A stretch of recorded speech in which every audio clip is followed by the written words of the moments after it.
Salut tout le monde, aujourd'hui nouvelle vidéo, je vais vous présenter des exercices mentaux à faire avec votre chien pour le stimuler mentalement et donc l'épuiser. Cette vidéo est donc une suite de la vidéo que j'ai sortie précédemment qui explique que l'activité mentale est plus épuisante que l'activité physique pour le chien.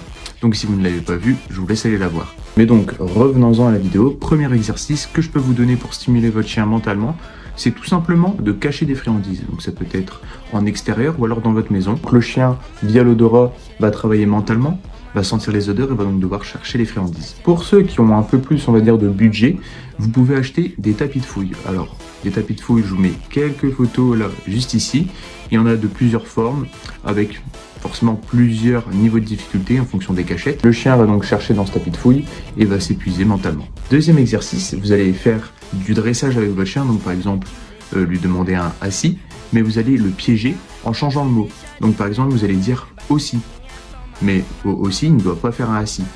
Donc le chien va donc devoir faire attention à ce que vous dites et réaliser l'ordre quand le mot exact est prononcé.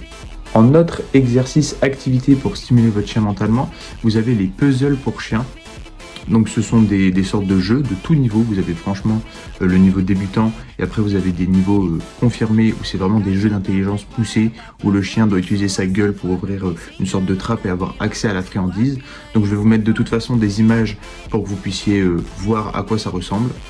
Mais donc ces exercices-là sont très bien pour stimuler votre chien mentalement. Dans le même registre, vous avez aussi les distributeurs à friandises. Donc je vous mets également des photos. C'est simple, vous prenez le distributeur, vous le chargez en friandises et le chien doit souvent déplacer l'objet pour avoir accès aux friandises. Alors là, je vais vous donner un petit tips pour ceux qui ont un peu moins de budget. Vous pouvez tout simplement prendre une bouteille d'eau, faire quelques petits trous dedans pour que les friandises puissent passer et la donner à votre chien. Donc toujours sous surveillance parce qu'il ne faudrait pas que le chien détruise la bouteille d'eau et se blesse au niveau de la mâchoire. Mais donc vous pouvez faire cela. Pour finir cette vidéo, je vais vous donner un dernier exercice. Donc pour cela, rien de plus simple, il vous faut juste un torchon et des friandises. Vous allez prendre le torchon, mettre des friandises à l'intérieur, l'enrouler, faire quelques nœuds. Et donc le chien va devoir trouver la solution pour avoir accès à ses friandises. Voilà, c'est la fin de cette vidéo. Donc je vous ai donné quand même pas mal d'exercices pour stimuler votre chien mentalement. Après, c'est sûr qu'il y en a des tonnes. Faut juste faire travailler son imagination pour trouver différents exercices pour stimuler votre chien. J'espère que cette vidéo vous a plu. C'était Mathias de l'école de Suna et on se dit à la prochaine.